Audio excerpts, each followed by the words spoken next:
man, did we run. We had to get away from that mean old maintenance man. I was afraid he might really try and hurt us for teasing him. Hey, I said to Lawan, pointing at a nearby building, let's hide in here. Do we know anyone in there? I thought for a minute. Yeah, I said, there's that guy who's so nice and gives us candy all the time. Good, Lawan said, let's go. What a big mistake I was making. Little did I know that this would be the first of many times that I would be the victim of sexual assault. Now remember, I am 4 years old here. It's hard to believe, right? Hell, I don't even know why we were allowed to roam the neighborhood alone at that age.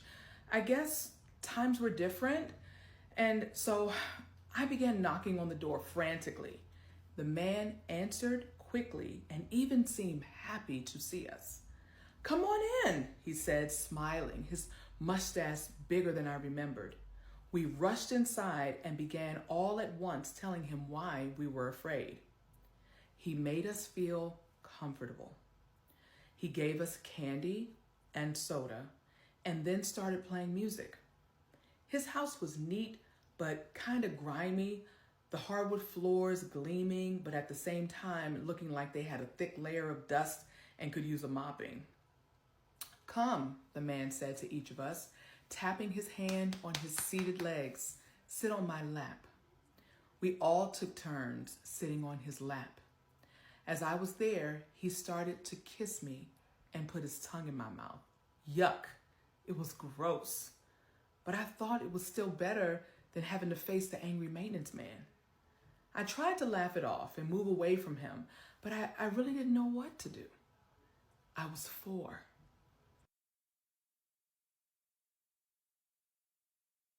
I repeatedly tried to move away from the man, but he grabbed me, turned up his music really loud, and then led me to the back, to his bathroom. I guess I was his child of choice. I don't know if I knew what was going to happen next. I don't remember even being afraid at first until he pulled my pants down. When he did, I immediately pulled them back up. But then he just pulled them back down again. He then took a glob of what I believe was Vaseline and wiped it in between my buttocks. What happened next was horrifying and extremely painful.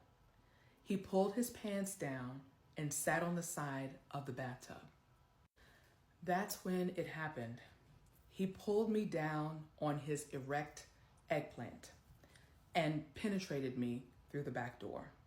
And you know I'm using words that are not really in my book just for TikTok's sake. I screamed, but no one heard me. Now I know why he turned the music up so loud. I jumped up in horror, pulled my pants up, and ran out of the bathroom to my unknowing friends. Let's go, I said. Why? Lawan asked. What's wrong? Nothing. Let's just go. But let's go. I'm not playing. I just knew we had to get out of that apartment before the candy man found me and took me back into the bathroom, which would have been more worse than anything the maintenance man could ever do to us. We left. As soon as we saw the coast was clear, I ran all the way home, terrified, my heart beating really fast and fear gripping me. I was 4. As soon as I walked through the door of my house, my mother wanted us to leave. Let's go, she said. We had planned to go to the mall and she was going to buy me a ring. I was excited about that, but it was competing with a nasty, wet, sticky feeling in my underwear. I need to change, I said. Why? She wanted to know. I didn't feel like I could answer that question because if I did, I knew my mom would get mad at me. After all, it was my fault, right? Why did I take the janitor's mop? Why did I go into a strange man's apartment? If I hadn't taken the mop and angered the maintenance man, I wouldn't have had to hide. And then the candy man couldn't have done such an awful thing to me. But Mom knew something was up. She wouldn't let it go. Mother's instinct, I guess. What she thought was that I had peed on myself. No, I assured her, I didn't pee on myself. I ran to my room and quickly changed my underwear. As we got into the car and drove to the mall, the interrogation continued. Well then, what is it? Why did you have to go change your underwear? Nothing, I insisted. We got to the stoplight around the corner before I agreed to just fess up. But I wanted to bargain first. Okay, I said, if I tell you, do you promise to still get me the ring? No, she replied, I don't make no promises. Tell me anyway, now. Okay, I said. We hid the maintenance man's mop and he came chasing after us. So we went to hide in the other building and got inside the man's apartment. And then he gave us candy and soda and made me sit on his lap and kiss me with his tongue. And then he took me to the bathroom and pulled down my pants and wiped some stuff inside my buttocks and then pulled me down on his private. But then this is heavy, y'all. Hold up. But then I jumped up and we ran out of his place. That's why I needed to change my underwear. Am I in trouble? Am I going to get a whooping? Are you still going to get me the ring? I asked. All of these things all at once. And as soon as everything was out of my mouth, my mother screeched to a stop and made a U-turn in the middle of the street. Next thing I knew, we were back at the house and she had called my stepdad, who was a Secret Service agent. Within a few minutes, there were police all over the place and in my home. I'm sure that they asked me a lot of questions about what happened, but to be honest, I must have blocked it all out as I have no memory of it. I do, however, remember that this team of guys with special clothes and guns went to the Candyman's apartment.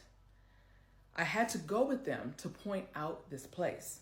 They surrounded it with their weapons out. It was like something out of a movie. I had to go down to the police station to identify him and to give a statement. Remember, I was 4. It turned out that the Candyman was from Mexico and in the country illegally. They deported him. That was the end of him forever. I never even knew his name, but the nightmare he gave me has never gone away. I also never got the ring. That's the end of chapter 1. That's enough for tonight. Chapter 2, I will do tomorrow. Chapter 2 is entitled, I Am Not My Hair.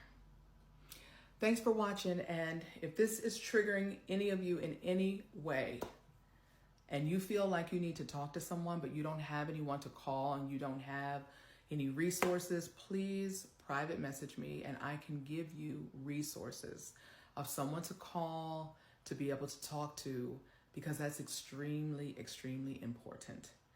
And this is, again, my journey is for women, but I've had people that have read my story, men that have confessed to me that they too are survivors of this, that they haven't even told their wives.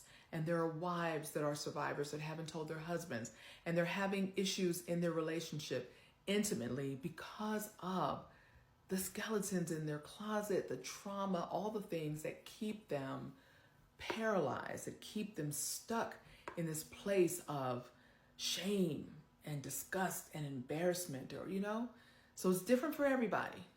Let's not judge one another, right? Some people may say, get over it, girl, you were 4. There's a lot more to this story though, but I'm just saying, you just never know, never know. So say a prayer for someone tonight, including me, and give me a follow, share this story if you think it's something that someone else needs to hear. Trust me, it gets better. It gets worse before it gets better, but look at me now, from trauma to triumph.